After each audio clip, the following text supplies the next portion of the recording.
all very welcome to Along the Line, brought to you by CK Streaming. Coming up in the show, Crow Park have released their master fixtures plan and Jonathan Cullen will be joining us to go through the finer details. While both the Camogie and Ladies Football Association have released their National League fixtures, Ryan and Samantha Lambert will be here with us later on, telling us all about them. Joining me here this evening is Brian Crafton. Brian, welcome to the show. Thanks, Tomas. Thanks for having me. Brian, I suppose there's only one place to start. Super Saturday for women's sport and Tipperary sport in particular. All started Saturday morning with Orla O'Dwyer with Brisbane. Yeah, so exciting. It's been a breath of fresh air, the Aussie rules ladies, because so many Irish ladies are in it. And for a competition that's only 4 years old, the drama is great. And, you know, it's amazing to think that Orla O'Dwyer finds herself in the Grand Final now to take place next weekend for Brisbane. Yeah, because she played unbelievable. Like they took her off in the interchange in the third quarter and they kind of went out of it, but she made a huge difference in the final quarter when she came back in. Yeah, I mean, it just shows the sporting ability to go from a dual star in Tipperary.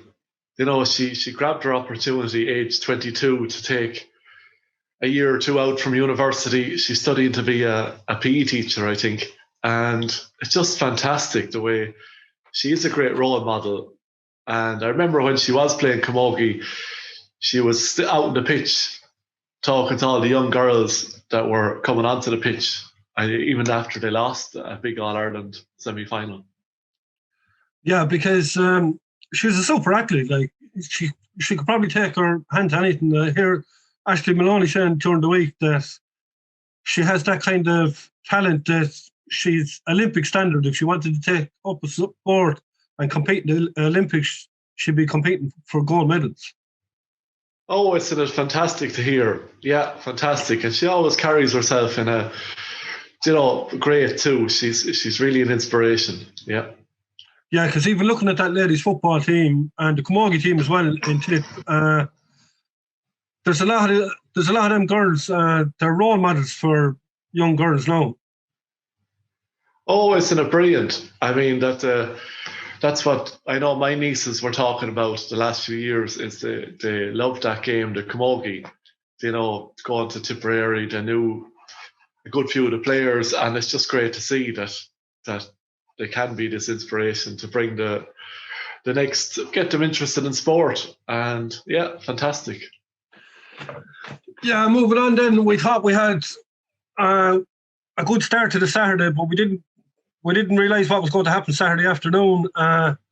Rachel Blackmore, what an icon. Yeah, fantastic. I was reading about her story, and it's just fantastic the way, I mean, 10 years ago she started out, and her first 4 years were as an amateur rider. And you have to really impress as an amateur rider. You have to go around and win every point to point you're on.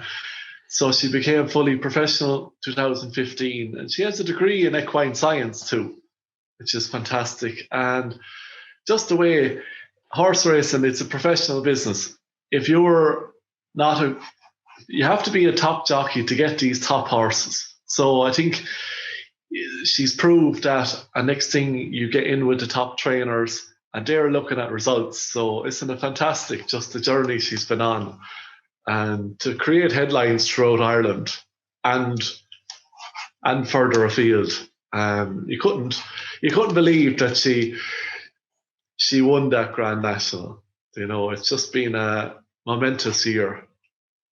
Yeah, because they are saying she's the first woman to jockey to win the Grand National, but they say she's the best woman jockey in the world at the minute. She's probably the best jockey in the world, never mind male or female. Yeah, you could say the best jockey, because in Cheltenham, she had 6 winners over the 4 days. She's been, as Ruby Walsh pointed out, it's all great when you get outstanding horses, but you have to perform on these horses, or these top trainers and owners will look elsewhere. So, and I just hear her interviews, and she's she's really grounded too. She's already looking forward to Punchestown at the end of the month. So that just shows you how much of an inspiration she is. Yeah, so you can see after the race there, within 10 minutes, she was getting ready to go on the bumper again. Yeah, fantastic. And it's just the way I've heard that she puts disappointments behind her. Yeah, that's what you have to learn in sport growing up, that she could be on a great horse and make a slight mistake, and it's as if it doesn't dent her confidence, that she's able to go out. And that's a trait you need in all sports. Yeah, and at the same time as Rachel was winning the Grand National, Ireland were kicking off their Six Nations in the women's, and Dorothy Wall, a great performance in a try, only her 5th game for Ireland. Yeah, it's a super, yeah, from feathered and to go on and make a difference. Excellent performance. Now, they will have I hope the match goes ahead against France, because I think France beat Wales by a similar margin. So it's going to be an amazing test against France, and what a match to be involved in. I mean, France are part-time. They have some professionals in the team. It's unlucky at the moment Ireland are still amateur, but that could change with this in the next coming years, because England are fully professional. So it is an uneven championship. It's just up to Ireland now to really, as you say, you've got nothing to lose against France, and it'd be an amazing chance to play against them. Yeah, because only a couple of years ago they won a Grand Slam, and funding was withdrawn from them then after that. But they have shown how good they are, and the talks, even the British papers have been talking about Dorothy Wall over the last couple of days and her performance, and she's one of the up-and-coming flankers in World Rugby, so hopefully she can build on it. Yeah, of course. And speaking about Ireland's Grand Slam, so it's obvious the talent is there. England and France just decided to step ahead, and with investment, they made most of their players fully professional. So we'd love to see it in Ireland, because it's great. The matches are on TV. They have a great sporting audience, and just fantastic all around, as you said, to see women's sport. I mean, what a Saturday for women's sport. And for Tipperary sport as well. We'll take everything we can get, but it is truly inspirational for all young girls there looking at people like this, at the moment. Oh, for sure. I listened to Game On, and even Marie Crowe, she's the presenter, was saying 20 years ago all it was Sonia O'Sullivan for 5 minutes a couple of times a year, and that was their only women in sport they could look to. And now, as you said, on any given weekend, not alone girls everyone's following the sport, and we're all glued to the updates. We like to see success, we like to see new characters emerging, and yeah, fantastic inspiration. Yeah, and the one thing I noticed with a lot of these women are they're very grounded. Yes, it's lovely to see every interview. They mentioned their coaches growing up, which is a great incentive for everyone who's played at a young age to get involved in juvenile coaching. And they mentioned the effect it has on them growing up. And yeah, they just mentioned working hard, their teammates, and yeah, refreshing to see in sometimes the overinflated wages of male sport, to see these fantastic characters emerge. Yeah, and looking forward, the league fixtures have been announced, and the Tip Camogie are out on the 15th May away to Cork, and the following weekend the footballers are away to Cork as well. So the footballers have a bit of a tough group, but that's where they want to be. Oh, exactly. As you know yourself, the past few years, they've been up there in both codes, All-Ireland semi-finals to hurling, the Camogie, All-Ireland quarter-finals to football. And it's so refreshing that they want to take on these top teams, the likes of Camogie. You have Galway and Cork and Kilkenny. They're the teams they want to take on, and they realise to take them on. We're going to have to inspire more younger players to come on the team, get more practice, and even in the football too, they're not daunted by taking on the likes of Dublin, who are 3 times reigning champions. That's where they want to be. That's where and it's going to be a great journey for us to watch them this year and beyond. Yeah, because Tip actually beat Cork in the football down there a couple of years ago. Ashley Maloney with a great goal in the last minute. They drew with Dublin last year, so they do belong up there. There's no point in saying anything else. Like they won the All-Ireland Intermediate in 17, and they were beaten by a point in both games the following year in senior in the championship. Ended up being relegated. Came back in 19, won an All-Ireland, and very unlucky last year as well that a few small decisions didn't go their way. So they're building there. There's great groundwork going on there at county board level for the ladies' football. Yeah, it's fantastic to hear all those results, and that's it. You need to keep playing these top teams. Yeah, that's the experience they'll get. And as you said, they're building on from 2017. I think was Orla O'Dwyer playing on that. She would have been, yeah. She would have been, yeah. Great. Yeah. And hopefully we'll get to see her later on in the year back in the blue and gold jersey. I'm sure when she does get home, regardless of the result next Saturday, she will get a hero's reception. And Ashley McCarthy as well, who's been out there. She's out injured at the minute. Hopefully we'll get to see her in the blue and gold jersey as well. Looking forward to the GA, and they're back training next week, and Tip are due to play the weekend of the 8th and 9th of May in the hurling, the following weekend then in the football. Yeah, isn't it fantastic for us to look forward to? The Tip hurlers will be out 5 weekends out of 7. So I think it's just it's been a great news for everyone that there'll be 20 weeks of inter-county action to come. It gives us great stories to talk about.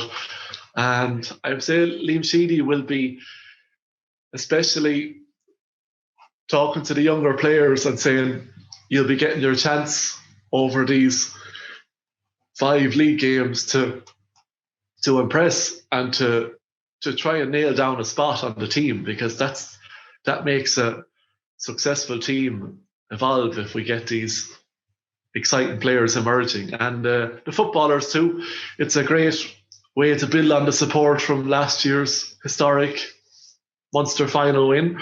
So I see they get to take on Limerick again. And yeah, exciting that they get three good matches, because we know the football will be provincial knockout. So we'll be all glued to the draws on Monday the 19th of April. Yeah, because as you said, Limerick, Offaly and Wicklow is the third team.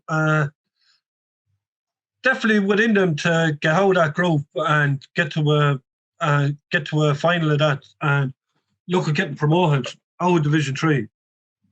Yeah, it's great to hear that was an aim of the manager, Power, and the players, that they want to be in Division 2, and that's who they want to come up against, and they realise that obviously they need to get promoted out of Division 3, and you want to be playing the top teams in Division 2, and it'll inspire more Tip youngsters to take up Gaelic football.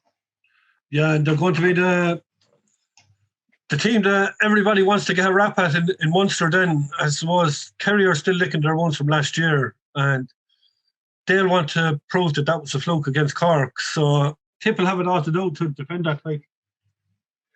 Oh, of course, but what a position to be going in as holders, and I fully expect the manager to have them grounded, and they'll know that a few years ago Limerick beat them. So, anything can happen in Munster football, and the likes of Clare and Limerick will be looking at Tip's success, like other counties up in Ulster will be looking at Cavan, and they're thinking in a knockout situation, it does suit the smaller county, maybe with the smaller panel, to knock it and cause an upset. Yeah, well, only time will tell, I suppose. But I suppose it's kind of like an FA Cup at the minute with the old style. Like I suppose when there's a back door there, the big guns could get caught in the provincial, but they build momentum. Whereas now they don't have that chance. They don't have that second chance. Oh, of course, it was a breath of fresh air, the football last year, to be knockout. And you know that you're right, especially the teams up in Ulster, they used to, any team, a big team, Tyrone, Donegal, they could get knocked out and you'd see them back in Croke Park for an All-Ireland quarter-final or semi-final. Same with Kerry in Munster. So it's just for the times that we're in, it's a level playing field, and it's for sure going to be exciting. Yeah, because there's still talks of a lot of people want the provincial championships to be gone away. But now I know Tip won last year, but Kerry have been dominating Munster, and Leinster is a landslide every year. But there's something special about provincial as well. You could see that in Ulster and Munster last year, what it meant to the people of Cavan and what it meant to the people of Tipperary. Oh, yes. I know we first hand here in Tipperary, there was people contacting us that wouldn't have even seen Tip football much, but it's just a Munster final. It's in folklore, and I, for one, just a big fan of the provincial championships. Now I know there's work to be done. There's work to be done in Leinster, but you look at the other 3 provincial championships, and well, especially in Ulster, where it's fantastic to watch up there, and then Connacht, they're all targeting that Ulster or that Connacht title, and yeah, I really feel it helped out last year with Tip bridging a 80-year gap to take the Munster title, and it's something they'll always have, a Munster medal, as opposed to ideas of a Champions League style group of 16. So, you know, there is something special about Munster final, and for us as spectators, we can remember all the Munster final we've attended, as opposed to attending a round robin match. Yeah, because the Super 8s there that they brought in a couple of years ago, they didn't seem to work really, and that's kind of like what the Champions League style would be looking at as well, something similar to them Super 8s. Like, there was a lot of dead rubbers in them games there the last couple of years. So when it came to round 3, 2 teams could be out and 2 teams already gone through. So you had small crowds at them games and there were dead rubbers. So if you end up having a lot of dead rubbers in a Champions League style football, I don't think it'll benefit anybody. Yeah, that's the deficit. Now, I know it was brought in to try and give maybe families a chance to see a quarter final, as opposed to taking the trip to Croke Park that could cost upwards when you're bringing the kids to Croke Park. So that was, you couldn't fault the logic in it. But I think to test it out, especially as you said, round 3, the dead rubbers, that the quarter final knockout, it brings a great element to it. Even they were talking about the Champions League soccer, and they were American Paris Saint-Germain and Bayern Munich. Oh, let's have this European Super League that we can always see this match. But there wouldn't be any point watching it unless what's riding in it is someone gets knocked out. So I found that they're even learning that too in the European Champions League. It's a huge part of the attendance or the players' mentality, the audience, to see knockout football. Yeah, well, I suppose we'll just wait and see now over the next few weeks, and hopefully we'll get to see the matches. It doesn't look like in the earlier stages that we're going to get anybody into stadiums anyway. But I know Leinster have been speaking about trying to trial test the match next month with PCR tests and that. But to be honest, I don't know how it will work. But I suppose if we just bide our time, and maybe come August we might get to see an All-Ireland semi-final or an All-Ireland. But at the moment, we can't really look that far ahead. Like we've seen over the last 12 months, they've tried to make plans, both say the government and GA, and the way the virus goes, it just changes from day to day. So we'll just have to bide our time and get ready to look at the television for the next couple of months. Oh, of course. Yeah, I think in the overall picture, it's good we have UK beside us who are doing trial runs with spectators at the Crucible Snooker or the Carabao Cup final. So it'd be good to see how they're going. And as well, as you said, we'd all like to see spectators at games. I think we know that we need to get our kids back out playing juvenile sport. So if it's a thing that there aren't spectators at games for the slow reopening, but we get juvenile sport back going for the juveniles, then I think that's a worthy ambition to look forward to, because the kids love the matches, as was reflected in last July and August when we saw school kids back out playing with their local club.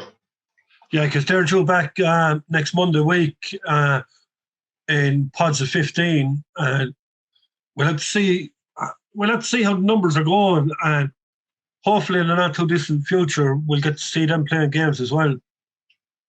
Oh, of course, yeah. There's nothing we want more than to see the juveniles, just to put it behind them somehow, because we know how much they love their sport, and I'm sure your own nephews and nieces are missing out on like my own, they're missing out on the Saturday morning, pucking the ball in the field, and I think we're all looking forward to that day in the coming months.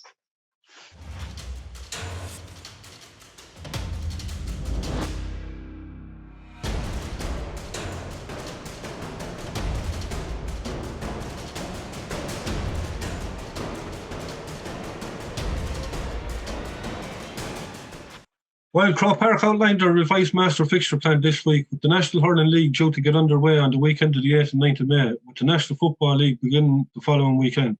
Joining us now along the line to outline the master fixture plan is PRO of the Tipperary County Board, Jonathan Cullen. Jonathan, you're very welcome to the show. Thanks, Tomas. Glad to be here to tell you the truth.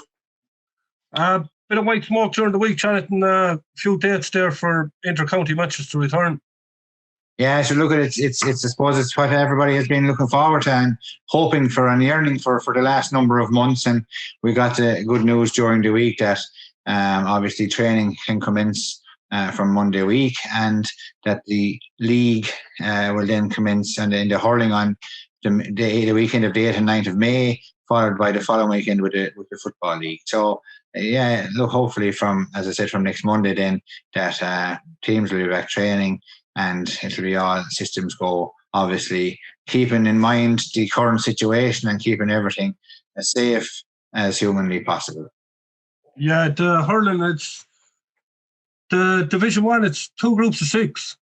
That's correct. The same as last year, Tipperary being the same group as last year. They have themselves Tipperary and Cork, Westmeath, Waterford, Galway and Limerick. Yeah, and obviously no fixtures for them yet. No, obviously we know the dates. The dates have been set out in the fixture plan, but I'd expect that in the coming days or so that the fixtures will be made and the exact times and venues will be finalised. So that's something to look forward to as well. Yeah, because there's actually going to be no final unless the top 2 meet in the championship. So that's correct, yeah. Well, having 5 games there for Liam Sheedy, it'll give him plenty of opportunity to take a look at a few players then as well. I think so, yes, and I think that players and management, Liam and the management team are only mad to get back playing games, and I think the players are probably tipping away at home or whatever, doing their own individual training on their own, so their level of fitness is probably fairly okay. Obviously their ball work and their first touch mightn't be up to what they like to have it, but I'm sure after the 5 games and whatever bits of training will be done, that they'll be in the same position as anybody else, I'd imagine. Yeah, and the football then starting on the weekend of the 15th and 16th of May, it's a group of 4 for that, I believe, is it? Group of 4, yeah. Tipperary, Wicklow, Tipperary, Wicklow, Limerick, and Offaly. Yeah, and there's relegation and promotion then and that. There's actually a final then for that as well. Well, there's a final planned for it, but the final will only take place if the teams that are in the final aren't involved in the championship 7 days later. Yeah. And any word on a championship date, Jess?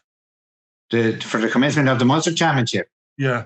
Yeah, the Munster Championships, the round one of the championships are starting from the weekend of the 26th and 27th of June on the master fixture calendar that was sent out. That's the dates for the commencement of champ. Yeah, and the draw then for that will take place in the coming days, I assume. Yeah, the draw takes place on next Monday on RT Radio 1. For the Munster Championship draws, they'll take place and for both hurling and football that day. Yeah, and just here and there over the weekend, it's going to be neutral venues again this year.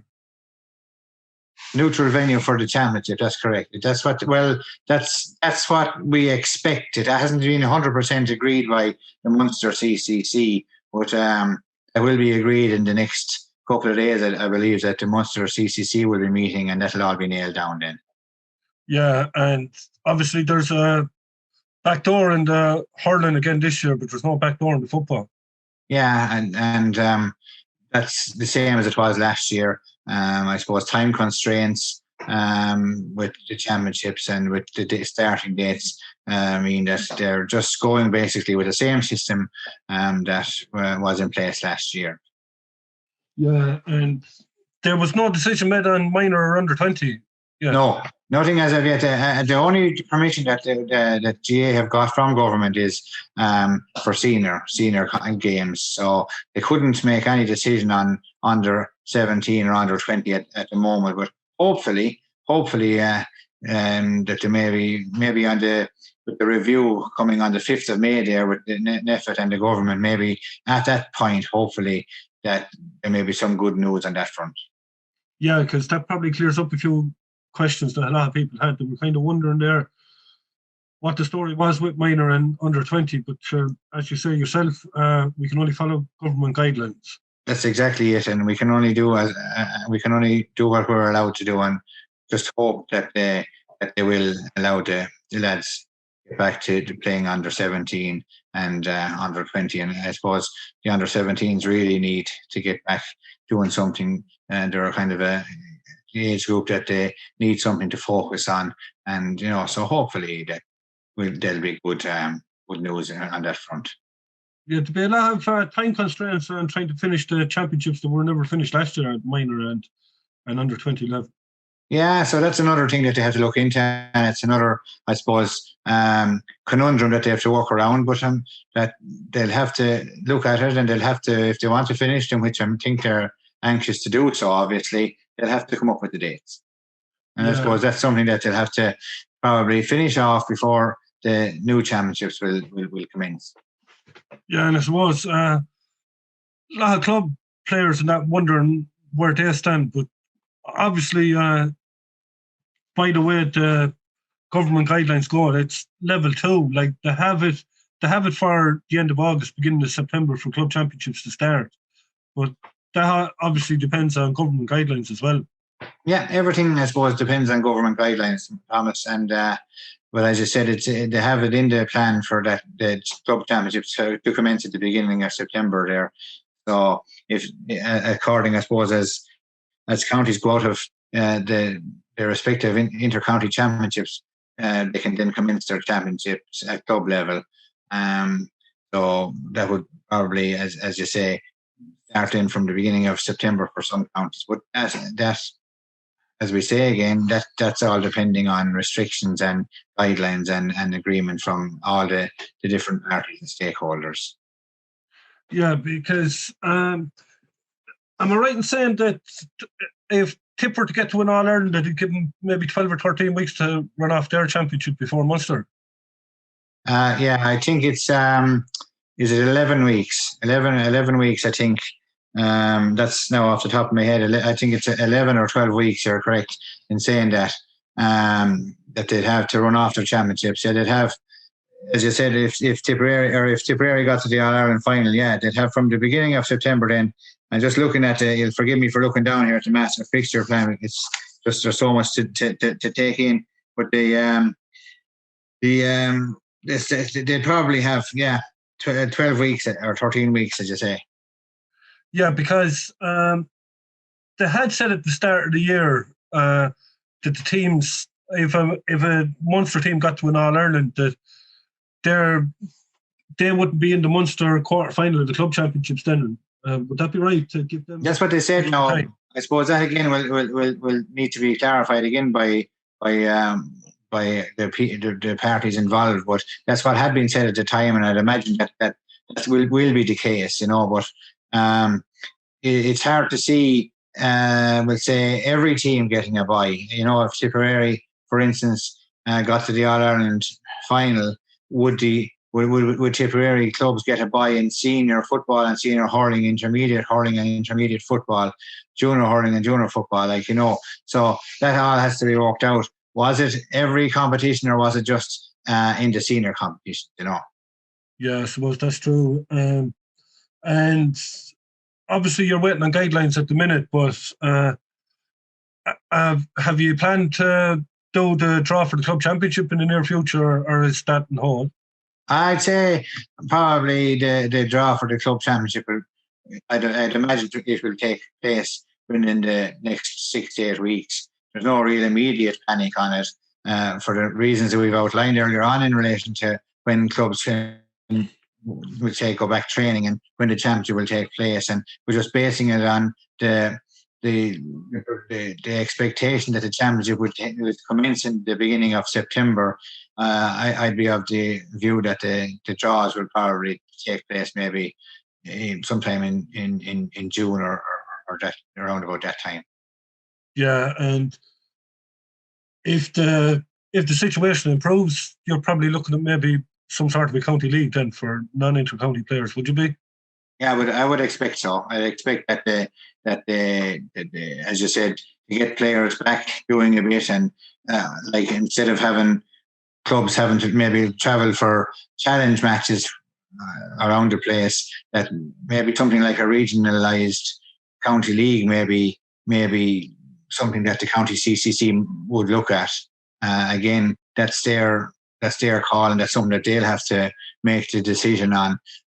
But I would expect that there will be, all going well, that there will be some form of a county league. Yeah, I certainly wouldn't envy Tom Maher or anybody else that's on that CCC committee. No, and I spent, I suppose, in total nearly 9 years on the CCC between being divisional secretary and divisional chairman, and it doesn't get any easier any year, I can tell you that much. And this year, as you said, you wouldn't envy anybody's task of trying to look after and come up with dates and make sure games are played. But look, they'll do it, and Tom Maher and Jimmy Minogue and the rest of the CCC will. I'm very positive that they'll get the games played and they'll come up with a good plan, and everybody will be happy and everybody will get loads of games. The two lads must have some patience because they're there a while. Well, Tom is secretary for a good number of years now. I think he's probably secretary since around 2010, and this is Jimmy's first year now as the chairman of the CCC. So it's probably a new experience for Jimmy. He would, of course, been involved in fixtures a number of years ago, but his first time being back in the CCC in the hot seat, as they say. So it's probably maybe a little baptism of fire with the way the championships are going to be structured. But as I said, good committee there. There's a good group of people there from all over the county, and they'll come up with the best plan possible. Yeah, just going back to the National League there, I seen with the ladies' football they announced that if clubs or if counties were to agree about playing matches midweek, I couldn't see that happening in hurling or football though. Well, again, it's something that would have to come from Croke Park in relation to fixtures in the middle of the week. I haven't heard any talk of midweek games. That's not to say that there may be, but there has been no talk of it at the moment. It looks like from the fixture plan that all games will take place at the weekend, and I'd imagine that's something that they'll try to stick to if they can at all. Yeah, well, hopefully, anyway, and we look forward to getting back at the field fairly shortly. And obviously, we're going to have to watch them on the telly again this year now, but hopefully they'll get crowds in later on in the year for the club games. Yeah, you'd be hoping that they get some level of crowd, be able to get some level of crowds back into the club championship games, as you said, whether it be the 200 from each club or whatever the case may be. But I think it's the main thing, Tomas, is that we're getting back to playing games. We're getting back our younger people are getting back onto the field to meet and train with their buddies and their friends and the people that they're going to school with and the people that they're living next door to, as the case may be. And they're getting back to doing some of the stuff that they should be doing. And, I think for long enough there now we've been asking our younger people not to do everything that we want them to do. But now they're getting the chance to get back and get outdoors and get involved again, and be children and be up to Divilbint or whatever on the field or down at training. But they're getting the chance now to get back out, and hopefully we can all stick with the plan and with the guidelines and do things right for another little while, and we'll get over the line and there'll be brighter days ahead. And a lot of people and a lot of clubs and a lot of GA people have had a lot of, I suppose, bad times visited our door over the last 12 months. And, I think everybody, Tomas, needs something to look forward to. And it's been testing. It's been testing on everybody, mental health is a huge thing nowadays as well. And it's something that we all need to be very, very mindful of. And it's something that, you shouldn't, I suppose, be bandied about in any way, because it's everybody's mental health has been tested with the restrictions and not being able to do things we like to do. And hopefully this is going to be a bit of a release for people, and it's something to look forward to, both, as I said, for younger people and for older people. And, I think when times were tough last year and there was restrictions in place, every person and all the older people in our communities, and they had the focus of the matches and something to talk about, even if it's only to somebody on the phone, and something to look at on a Saturday and a Sunday. And isn't it great that that's coming back again? And I think everybody is really looking forward to it. Yeah, you just mentioned a bit of development there in the youngsters on the field, and I remember marking you a good few times underage, and you had a bit of development in you yourself. Well, Tomas, now you were always a bit faster than me, so you have to be slowed down in some way, Yeah. So, listen, Jonathan, thanks very much for coming on to the show, and I hope we'll be talking to you again very soon. Good man, Tomas, and thanks very much, and the best of luck, as I said before to you. Cheers, thank you. The Camogie Association held their annual congress at the weekend and also published their upcoming fixtures for the National League. Joining us now along the line to discuss what happened in Congress and give details on the fixture schedule is PRO of the Tipperary Camogie Board, Philly Ryan. Philly, you're very welcome to the show. Hi, Tomas. Philly, a few new rule changes brought in there over the weekend. I suppose first one we touch on there, the minimal contact has been brought in. I suppose that was a big change, yeah. Some of the players have been looking for this for a couple of years. So with the level of fitness, strength and condition of all our Camogie inter-county players, we needed to have a rule change. So previously, very little contact was allowed. So now minimal contact is allowed when trying to get possession of the ball. So you can't still have a deliberate shoulder or knock someone over, but you can go as hard as you like now for the ball. So which is great for the players. They know what the rule is about, the minimal contact rule for the ball. Yeah, I suppose it helps you when you're going at speed to a ball too. Like, you don't have to be worrying about things like that. Exactly. Yeah. So they done a player survey last year. They also trialled it last year in the National League and the Championship, these rules. So at least the inter-county have seen that it does work, and the referees know it does work. The referees have got used to the rule as well at inter-county level during the National League and the Championship. Yeah, and also the tapping of the hurl as well.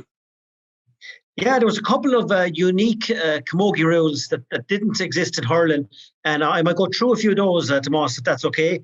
One of them was that you could tap the hurley in the air and also tap it on the ground. So this is now banned. There is one still thing. You can still tap the hurley when someone's solo running from underneath, and that's still allowed. But the tapping the hurley in the air and on the ground is now banned. Also, you might have seen in televised camogie matches, dropping the hurley and deliberately, and you could hand pass the ball with one hand or two hands. That's dropping the hurley is now banned as well. And I suppose another big rule is there's no more hand pass goals.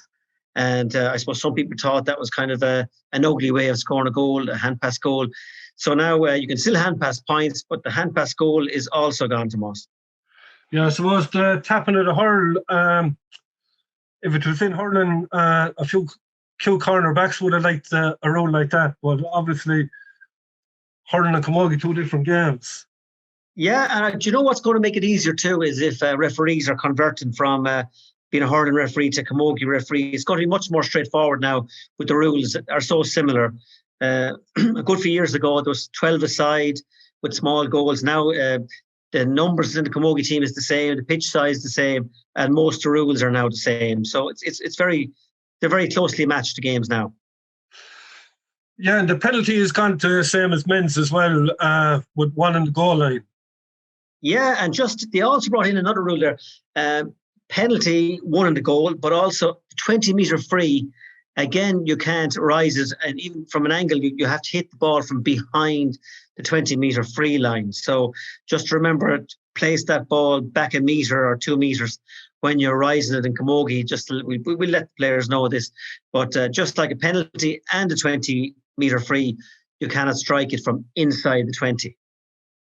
Yeah, because we actually done a county final for you last year with, I think, the junior with Laura and Templemore, and I think there was a penalty in the first half where the referee, he realised he made a mistake. There was only the keeper on the line, and Rope Butler at Templemore actually missed it, and it was retaken, and there was 3 on the line, so she buried it after. So, as you said, I suppose the referees getting used to refereeing in both codes. That's it. Now it's going to be more straightforward from now on. The rule, the other confusion last year is it was in for inter-county and the 1 in the goal, but club was still at the old rule of 3 in the goal. So at least now it's passed in Congress, so it's now 1 in the goal in camogie for all games.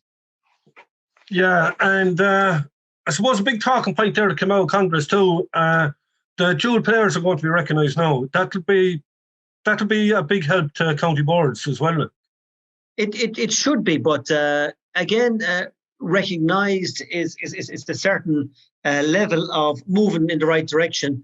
There's going to be, with COVID, a very closed down availability of weekends and nights to get the club finals played and inter-county played. So we'll still have issues with players being busy. But if you choose to be a dual player, I think it's important to realise that you will be busy and you will have to play maybe twice a week, 3 times a week, whatever, but you've made that choice to be a dual player. So I think there's a bit of give on both sides, but it is very important. 2 years ago, Camogie Ladies Football in Tipperary agreed that they wouldn't have ever a finals on the same day, which happened a few years ago. And now they're moving towards whether you can avoid having matches on the same weekend. But it's all, as you know, Tomas, there's only so many Saturdays and Sundays when the championships come to a final stage. So it will be hard to work out. But at least now the dual player will be taken into consideration, and let's see how it goes. Yeah, I suppose one thing that people that wouldn't be familiar with ladies football and camogie wouldn't be aware of is inter-county players are actually playing with their club while the inter-county championship is going on as well. Yes, in Tipperary now, it depends on what way that they camogie and football structured their championships this year. But previously, Tipperary used to run the National League, was to be run in front of county, and then they might fit in some club games, either the league games or whatever, and then back to championship. But for many years there, Tipperary Fixtures Committee used to wait until all inter-county action was over before starting the the adult championships, which meant you had no game possibly till August, September. And it was kind of a split season, but you did play leagues before that. So then some of the club players said they'd like to have more club games, bigger groups. So it's very hard to keep everyone happy. Club players want more group games in championship, and inter-county managers want their players to train. So it's still going to be tricky. But I think the GA solution of a split season is the way to go. Get all your inter-county action over first, and then give a committed couple of months, be it August, September, October, November, for the club scene. And hopefully that's the way Camogie will go, just like the GA have gone this year. Yeah, I suppose COVID will have an awful big role to play in that too. Like, obviously this year you're going to be tight for time again, but hopefully next year moving forward, that's something that can be looked at. It definitely can be looked at, yeah. See, at the moment now, they're allowing back elite county teams in May. So I'll go through the National League fixtures for Camogie in a few minutes with you, Tomas. But the club scene hasn't opened up yet. I think on April 26th, players who are under 18 can train in pods. But for all the adult Camogie players who are over 18, they haven't got the go-ahead to train outdoor yet. So it's still very tricky to plan any club fixtures yet in Camogie RGA, isn't it? Yeah, well, I suppose we kind of made the point on the show here a few weeks. It's not really a Crow Park decision. It's coming from government at the end of the day. Like, so exactly. Yeah, the organisation's hands are tied. Yeah, and the fixtures were announced at the weekend too for the National League. That's something to be looking forward to. Yeah, so Littlewoods Ireland have been the close company, have been sponsoring the National Leagues in Camogie for the last couple of years, which is great. And the National League, I'll go through it. Division 1 is divided into 3 groups for senior Camogie teams. So Tipperary's first team are in a group with Cork and Waterford, 3 teams in the group, with 2 teams coming out, which is good. And they have 2 group games. They're going to play Cork away on Saturday, the 15th of May, and then they'll be at home the following Saturday in the Rag, I presume. Tipperary against Waterford, May 22nd. So our 2 fixtures are May 15th and May 22nd for the National League. Then, as you can see, it'll all be run off very quickly. If we get a good run, the quarterfinals are on June 5th and 6th, semi-finals June 12th, 13th, and final June 19th, 20th. So if Tip got a run, you could be out 5 weeks out of 6 if you got the whole way to the final. And just to mention, Tomas, Tip got to the National League final last year after beating Galway up in Galway while Galway were All-Ireland Championship champions at the time. And it was just such a pity for those girls not to get to play a national final. It was fixed for Crow Park. And we all felt sorry for the Tipperary seniors who didn't get to play the National League final last year. Yeah, I suppose looking at Tip over the last couple of years, there's a lot of work going in at underage level and getting to a couple of All-Ireland semi-finals, but they just can't break down that door. But if they stay plugging away, they're not too far away. We're not too far away, and in previous semi-finals we were a bit off the standard maybe, but last year against Kilkenny, if a couple of things went our way, and remember we had a few injuries in the forwards there with Nicole Walsh and Orla O'Dwyer was gone back to Australia, so we were missing, and Arena Friday was injured, missing 3 forwards for the Kilkenny match that had played earlier in the year, Ashley Maloney also. So we just could have had 4 extra forwards if everything had gone right against Kilkenny. So, we're definitely getting better and very close now to the big 3 of Galway, Cork and Kilkenny. And I just think if we had those 4 forwards last year, we would have got to the final. Yeah, I suppose a lot of it in sport, it comes down to luck, and missing 4 players of that calibre doesn't help either. It didn't help, no, but hopefully this year now we'll have them all together there. So before I go on to the intermediate, I might just mention that our wing forward, Orla O'Dwyer, has qualified for the grand final in Australian rules football, footy as they call it out there in Australia.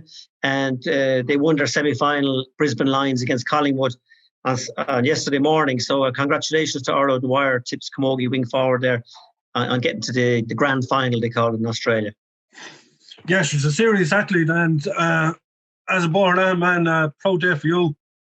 Proud day for Yeah, the she plays her ladies football with Orla O'Dwyer, plays Camogie with Cashel, and her dad, of course, was on our 96 team, which won a county senior title. So lots of Borland connections for Orla O'Dwyer there. Yeah, she's a serious talented individual. Yeah, the trainer just sent on Orla's mum the stats for. So she covered the most ground at both sprinting and running in the Brisbane Lions match yesterday. So she ran the longest distance and ran fastest for the most time. So she's a seriously fit athlete, yeah. Yeah, because looking at the game, in the third quarter, like Brisbane Lions were 10 points up at half time and they were outscored, I think, 17 or 18-1 in the third quarter. And like the interchanges that they have in the Australian rules, and Orla was gone over it. They had taken her off to give her a rest, and they were in trouble around the middle of the field. And she did make a big difference when she came back in for the final quarter. Oh yeah, I think she was screaming at the manager to come back in there. Yeah, so it's so best of luck to her next Saturday, and hopefully she'll do well against Adelaide, the favourites down in Adelaide next Saturday. Will I move on to the intermediate fixtures there, Tomas? Yeah. Yeah. So our Division 2 fixtures, it's great. The Tip intermediates, the championship was changed last year for the All-Ireland, so they got no chance to play. The second teams weren't allowed in due to COVID restrictions. So Tip intermediates are back in action now this year. And we're in a group with Cork, Kerry and Galway. Kerry's first team, obviously. They came up from junior. And Cork and Galway will be tough teams playing intermediate as well. So the same weekends as the seniors. So Tip start at home against Cork on Saturday, the 15th of May. Then we go away to Galway the following Saturday, 22nd of May, up in Galway. And then the final match, we're at home to Kerry on the 29th of May. So 3 weeks in a row there, Tip intermediates play, and their manager, Cian Tracy from Turles Sarsfields, is in charge of those and putting his panel together. There's separate managements this year. Bill Mullaney had taken both senior and intermediate teams for the last couple of years. So this year we have two different managements, and there's over 30 players now on the senior panel. So it'll be a little bit more daunting to try and win an intermediate title this year, because the seniors have a good few players under their belt that will be training for the 19th with the senior panel.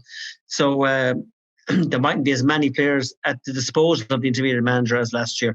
But best of luck to Tip intermediates in their quest for National League glory. They won it 2 years ago. So they have strong intermediates there in Tip Camogie.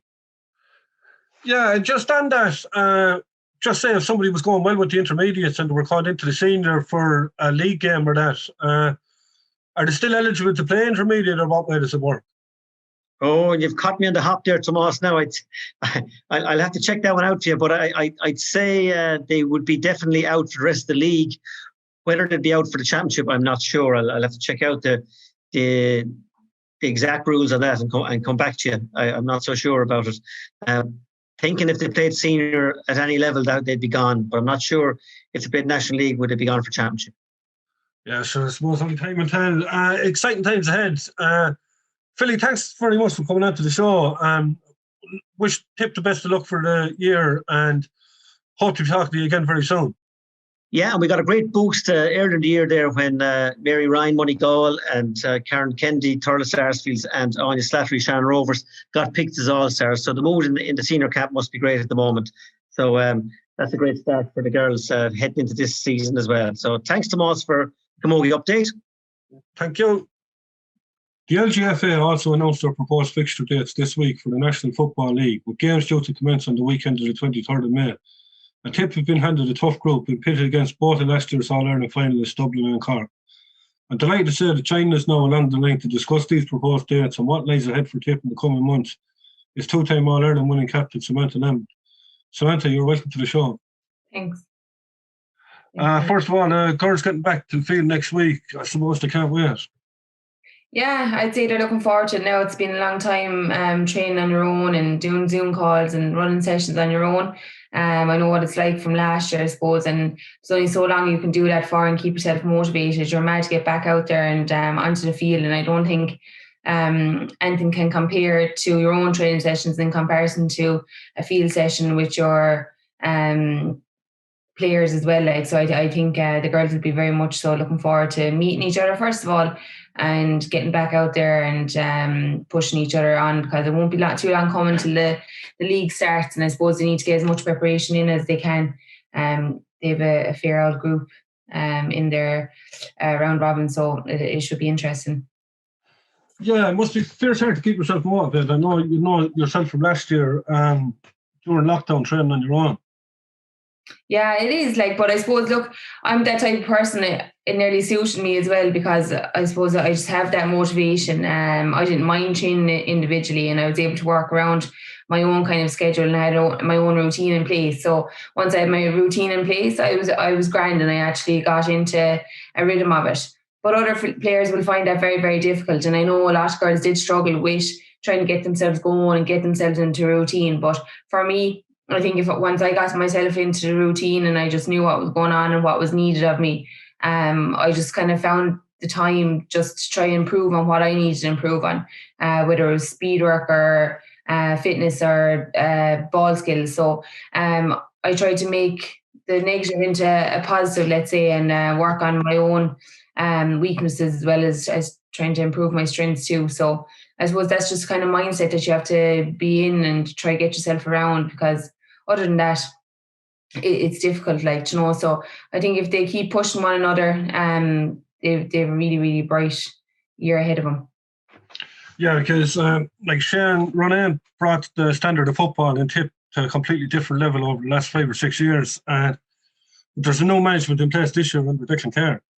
Yeah, Jesus, Shane did a serious amount of work with us all, and like you can see that of all the achievements that we've have got throughout the years. I suppose the 2 All-Ireland intermediate titles in 2017, 2019, and then you had the 2 national leagues coming from Division 3 to Division 2 to Division 1, like, you know, and I think that's a huge honour, and we have to be very appreciative of what Shane has done for us, and he really kind of built a culture and a really kind of a team that really get along like a big family now. And I think Declan Carr is a lucky man to have a serious bunch of players that he can deal with, and they all have a bright future ahead of them. They're very, very young and they've so much potential, so I've no fear that they'll go far.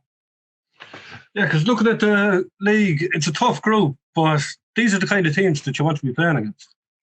Yeah, definitely. And sure, look, like, you can say that they're playing Dublin there. I think is their first match. I'm not sure when they're playing. It doesn't really matter. Like, we played Dublin last year. We drew against them in the first round of the league. Like, and to be fair, if I'm being honest, we were surprised ourselves that we did draw with them. But like, at that, we kind of need to start learning ourselves that we are there for.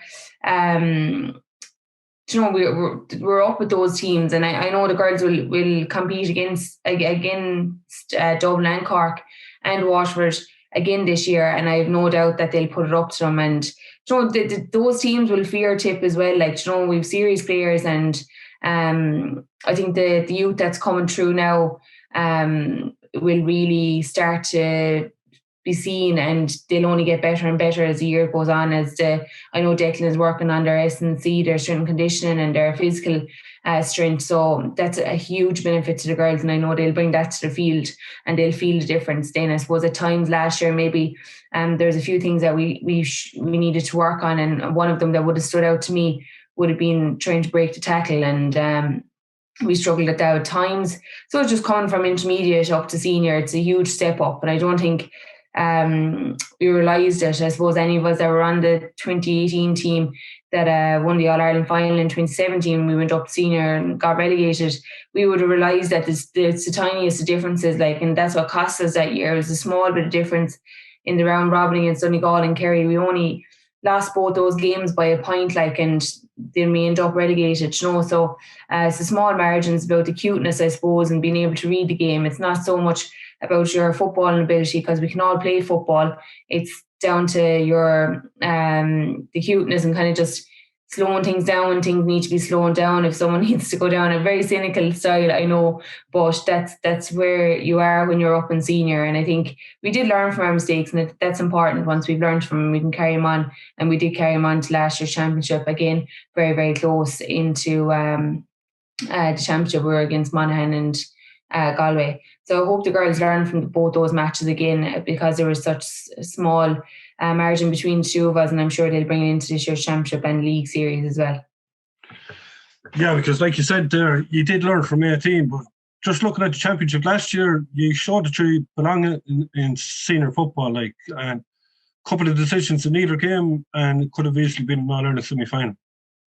Yeah, definitely. Look, those decisions are always going to be there, so I suppose we can't really dwell on those either, or blame certain decisions or referees or things that didn't go our way. Like, we have to show. Anytime I went out into the field, it was, if something went wrong, it was me that I reflected on and kind of look back on what should I have done to make things right there. Like, when you're kind of coming home in the car and against Galway, and you're trying to reflect. I know I got Simbin that day, and I was like, what should I have done, or what shouldn't I have done? What can I work on to not get maybe a Simbin the next day? And even if it was, like, I suppose I felt that I was hard done by, because I replayed the challenge, I suppose, a few times over, and I just that's always a small bit bias maybe. But you're just trying to work on what went wrong, and you can't dwell on referees' decisions or things that didn't go our way. What if? Because I suppose if we're going to live like that, we mightn't get anywhere. So I think if you just drive on, and just a lot what should be taken from that now, Thomas, is belief. And I think if they can take from that and believe in themselves, I think we'll be going a long way, because that's half the battle, I think, up in your head. Like, if you can believe that you belong up there, I think they have a serious chance. Yeah, because football in Tip has come a long way in the last couple of years, ladies football especially. And I know if there was a transfer market there, to be a lot of them looking for a lot of them Tipperary players. Yeah, definitely. There's serious work being done, in fairness to the county board. There's development squads that were never there when I was 16. I think there's an under 13 development squad. There's an under 15 development squad. They were never there when I was there. And I think they're a huge benefit. It really gets the girls into the routine of a county squad.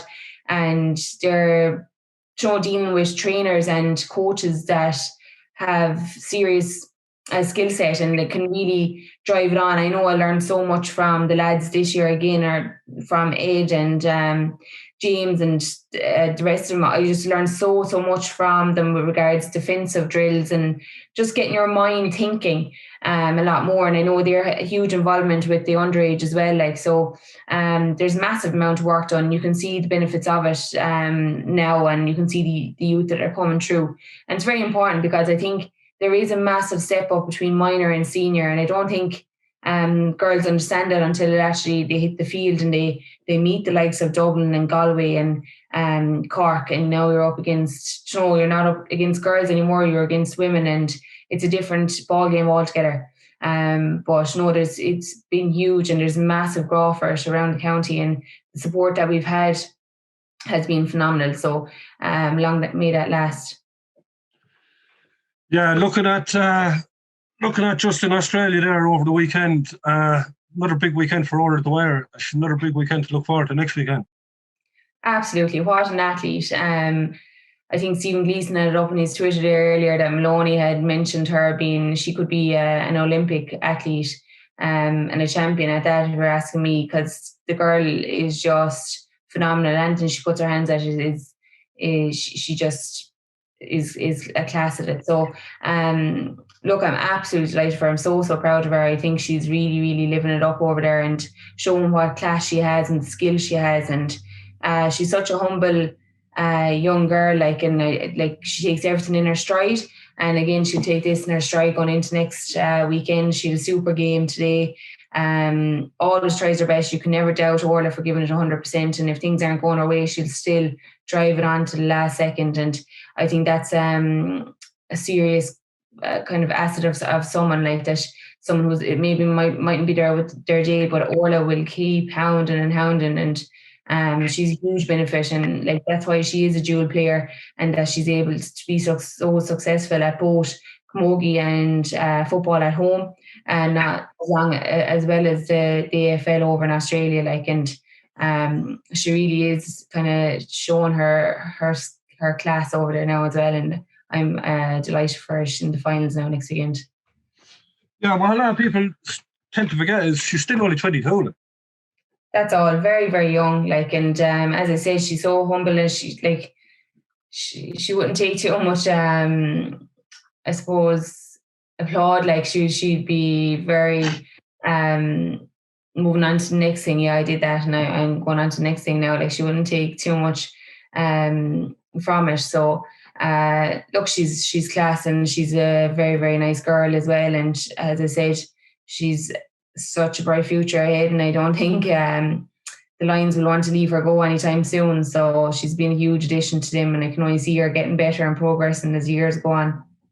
Will we see her in a blue and gold jersey later on in the year? We'd like to hope so. I suppose like the girls will want her back, I have no doubt, and I'm sure the camogie girls will want her too. Like, she's such an important player to both squads, and has always featured on the starting 15 on both squads the majority of the time. So look, she always tries to give everything to anything that she puts her hand at. So I've no doubt that she'll try to get back. And look, it's her own decision at the end of the day, and I'm sure everyone will back her no matter what she does anyway. But it'd be great to see her back in the blue and gold, hopefully in the next coming months. Yeah, because in fairness to all the girls that have gone out there from all across the country, they've all been a huge success out.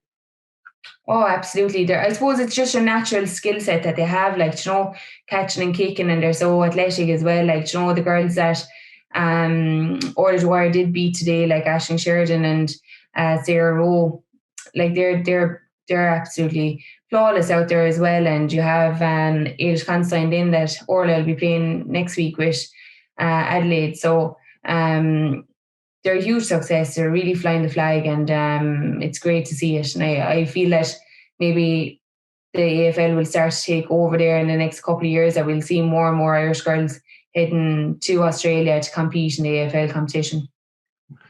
Hopefully they don't get their hands on the likes of Aisling Mahoney. And Aisling McCarthy picked up a knee injury there. Hopefully that's not too serious. There a couple of weeks. She did all right. Yeah, I think she's kind of just resting it. I think 4 months or something, I think she was saying. So look, it's in a brace at the minute from the photos I see, and I was on to her as well. So she look after, there's anyone to look after herself and to rehab, it's Ash Mack, and I know she'll do the very best to get back as soon as she can, and get herself into the right condition that she needs to be in, to get back wearing blue and gold and back playing with Tipperary football. Yeah, but hopefully we'll see the two girls back in the not too distant future. Samantha, thanks very much for coming out to the show, and hopefully talking to you again during the year. No bother. Thank you for having me. So that's it for another show. Thanks to Jonathan Cullen, Ryan and Samantha Lambert for joining us. Best of luck to Dorothy Wall with the Irish rugby team on Saturday afternoon against the French in Donnybrook. And don't forget to have the alarm clock set early on Saturday morning to cheer on Orla O'Dwyer in the Grand Final with Brisbane Lions. Keep an eye out on our social media channels for something special coming up in the next few days. You won't want to miss it. Good luck, take care, and we'll talk to you all again soon.